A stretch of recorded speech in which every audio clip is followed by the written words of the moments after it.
उच्च स्तरीय बैठक हुई है। देखिए, राज्य में कोरोना के बढ़ते हुए संक्रमण को देखते हुए सरकार ने विगत दिनों राज्य में लोगों की सुरक्षा के लिए और कोविड की जंग को जीतने के लिए राज्य में एक कोविड कर्फ्यू लागू किया था, जो जिसकी मियाद कल सुबह समाप्त हो रही है। तो आज उच्च स्तरीय बैठक में मुख्यमंत्री जी की अध्यक्षता में तय हुआ है कि इस द्वितीय फेज में हम लोगों ने राज्य में 18 तारीख से लेके 18 तारीख सुबह 6 बजे से 25 तारीख सुबह 6 बजे तक द्वितीय फेज में कोविड कर्फ्यू लागू किया जाएगा, जिसमें विगत जो एसओपी थी उससे इतर कुछ व्यवहारिकता की दृष्टि को देखते हुए कुछ परिवर्तन किए गए। मसलन सरकार का निवेदन है, तमाम बार सरकार ने अपील की है कि हालात को देखते हुए शादियों को स्थगित कर लिया जाए। अगर ये संभव नहीं है तो शादियों में 20 की सीमित संख्या तक जो अनुमति है, लेकिन उसमें 72 घंटे पूर्व के RT-PCR को अनिवार्य कर दिया गया है कि 72 घंटे पूर्व का RT-PCR उनके पास नेगेटिव रिपोर्ट होनी चाहिए, जो जितने 20 लोग शादी में अटेंड कर रहे हैं। इसके साथ साथ एक शिकायत कई जनता से मिली थी कि जब अंत्येष्टि में लोग जाते हैं तो जाते हुए तो परेशानी नहीं होती, पर आते हुए क्योंकि उनके पास समय कोई प्रमाण नहीं होता कि वो अंत्येष्टि से आ रहे हैं, तो उनको कहीं ना कहीं परेशानी का सामना करना पड़ता है। उसको व्यवहारिकता की दृष्टि से तय किया गया कि अंत्येष्टि में जो अनुमन्य 20 लोगों की जो प्रेजेंस दी गई है, उन 20 के 20 लोगों को ई-पास निर्गत किया जाएगा ताकि उनको किस व्यवहारिकता की दृष्टि से कोई परेशानी न हो। तीसरा, कई शिकायतें आई थी कि जो मरीज हैं, जो इन्फेक्टेड, जो संक्रमित लोग हैं, उनके तीमारदारों को बड़ी परेशानियां हो रही हैं, जगह जगह उनको रोका टोका जाता है। उनके लिए ये अनिवार्य कर दिया गया कि जो हमारे कोविड पेशेंट्स हैं या अस्पताल में जो मरीज हैं, उनके जो तीमारदार हैं, उन पर डॉक्टर का प्रिस्क्रिप्शन, डॉक्टर की जो पर्ची है, वही उनका पास माना जाएगा ताकि उनको किसी तरह की परेशानी न हो। इसके साथ साथ कई बार लोगों में मेडिकल इमरजेंसी आ जाती है, कोई बहुत आवश्यक काम आ जाता है, किसी परिजन की मौत हो जाती है। ऐसी स्थिति में उसको भी कहीं ना कहीं कर्फ्यू के दौरान परेशानी का सामना करना पड़ता है। तो ऐसे लोगों के लिए भी ई-पास की व्यवस्था की गई है कि वो अपना आवेदन करेंगे और उनको पास निर्गत किया जाएगा ताकि वो उनके आवागमन में कोई विघ्न पैदा न हो। बैंक्स ने अपील की थी, जो राज्य स्तरीय बैंकर्स कमेटी की बैठक है, उन्होंने एक अपील की थी कि साहब आज की स्थिति को देखते हुए जो बैंकिंग आवर्स हैं उनको 10 बजे से 2 बजे कर दिया जाए। उच्च स्तरीय समिति ने उसको स्वीकार किया है और अब जो बैंक्स हैं वो 10 बजे से 2 बजे तक ही काम करेंगे। इसके साथ साथ जो हमारे एम्प्लॉइज स्टेट इंश्योरेंस कॉर्पोरेशन है, जो राज्य कर्मचारी वित्तीय संस्थान है, उनका भी निवेदन था कि उनको फंक्शनिंग की अनुमति दी जाए, तो उच्च स्तरीय समिति के द्वारा उनको भी अनुमति दी गई है। इसके साथ साथ हरिद्वार में आप जानते हैं पूरे देश के लोग अस्थि विसर्जन के लिए आते हैं और उनको भी परेशानियों का सामना करना पड़ा, तो उसमें ये निर्णय लिया गया कि अस्थि विसर्जन में 4 व्यक्तियों को अनुमति किया गया है और वो व्यक्ति जो आएंगे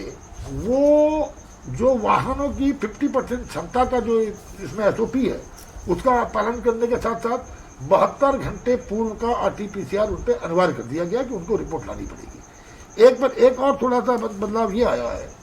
जो 7 बजे से 10 बजे तक जो दुकानें खुलती हैं, सब जो आवश्यक चीज़ों की, मसलन सरकारी राशन की दुकान, सब्जियों की सब्जी, दूध और मांस मछली, इसके साथ साथ बेकरी निर्माता जो मैन्युफैक्चरिंग है, बेकरी मैन्युफैक्चरिंग, उनको भी प्रतिदिन 7 बजे से 10 बजे तक अलाउ किया गया है। और जो पिछली बार आपने देखा जब पहले फेज में 14 तारीख को हम लोगों ने दुकानों को 7 से 12 अलाउ किया था, इस द्वितीय फेज में 21 तारीख को 7 बजे से 10 बजे तक की दुकानों को, जो राशन की दुकान और किराने की दुकान होंगी, वो 7 बजे से 10 बजे तक अनुमति की गई है 21 तारीख को। इसके अलावा जो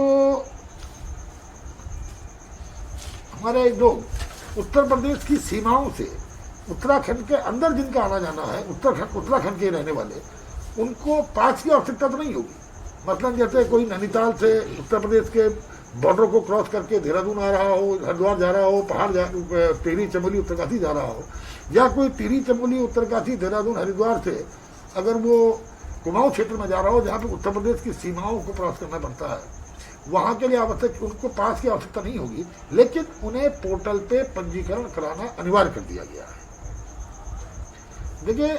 ये सब कुछ जो निर्णय लिए गए हैं, इन निर्णयों के पीछे कुल मिलाकर जनता की सुरक्षा की भावना है, क्योंकि किसी चेन को तोड़ने के लिए कम से कम 14 दिन की आवश्यकता होती है। और इस जो पहला फेज था, इसके पिछले 4 दिनों से आप देख रहे हैं सुखद परिणाम आने लगे हैं। और ऐसी स्थिति में इस कोरोना जंग को जीतने के लिए आवश्यक है कि लोग भारत सरकार की जो एसओपी है उसका अनुपालन करें, बिना किसी काम के अनावश्यक रूप से घर से बाहर न निकले, ज़्यादा से ज़्यादा जो अपना एसओपी का पालन करने के साथ साथ प्रयास उनका ये रहे कि न केवल स्वयं बल्कि दूसरों को भी इसकी जागरूकता दें। और खासकर ग्रामीण क्षेत्र के लोगों से सरकार का अनुरोध है कि RT-PCR टेस्ट आवश्यक रूप से कराएं, ताकि उनके जीवन को बचाया जा सके, उनके परिवार के लोगों को संक्रमित होने से बचाया जा सके, उनके गांव को संक्रमित होने से बचाया जा सके। क्योंकि ग्रामीण क्षेत्र में जिस तरह इस कोविड ने पांव पसारे और ग्रामीण क्षेत्र की जनता RT-PCR टेस्ट करने से बच रही है, उसको कहीं ना कहीं इसमें आगे आना चाहिए और अपने जीवन की रक्षा करनी चाहिए। सरकार ने इसीलिए ग्राम सभाओं में कोविड का जो मॉनिटरिंग का काम प्रधान को समिति का अध्यक्ष बनाया है, ताकि कोविड की जंग को हम जीत सकें। और सरकार का ये जनता से स्पष्ट कहना है कि कोई आर्थिक परेशानी सरकार इस जंग को जीतने में नहीं आने देगी। जितनी आवश्यकता होगी सरकार उनको पूरा करेगी। और सरकार का सबसे बड़ा निर्णय है कि हम अपने हेल्थ सेक्टर को, खासकर सुदूर CHC और PHC को भी ऑक्सीजन सुविधा दे करके वहां पर भी हमारे आदमी को इलाज मिल सके, इसके लिए सरकार कटिबद्ध और लगातार। उद्योगों के लिए बहुत महत्वपूर्ण निर्णय लिया गया। उद्योगों के लिए हमने पिछली बार ये लिखा था कि उद्योगों में अनिवार्य तौर पर यह कहा गया था कि या तो औद्योगिक क्षेत्रों को अपनी लेबर को अपने परमिसेज में रखना होगा या उनके आवागमन का व्यवस्था करनी पड़ेगी। उसमें उद्योग जो हमारे इंडस्ट्रियल सेक्टर है उसके लोगों की अपील पर सरकार ने निर्णय लिया है कि यथासंभव प्रयास करेंगे कि वो इस तरह के जो पहली एसओपी थी उसका पालन करें ज़्यादा, क्योंकि ये प्रयास सब मजदूरों की ज़िंदगी के लिए भी है और हम ये भी चाहते हैं कि हमारे उद्योग लगातार काम करते रहें। तो ये इस सभी दृष्टि से ये जो द्वितीय फेज है, इसमें आप सबके जनता के सहयोग की अपील सरकार करती है। इस सहयोग इसमें पूरी तरह से इसका अनुपालन करें और इस चेन को, कोविड की इस चेन को तोड़ने में स्वयं भागीदार बने, ताकि कोविड के खिलाफ हम लोग इस जंग को जीत सकें।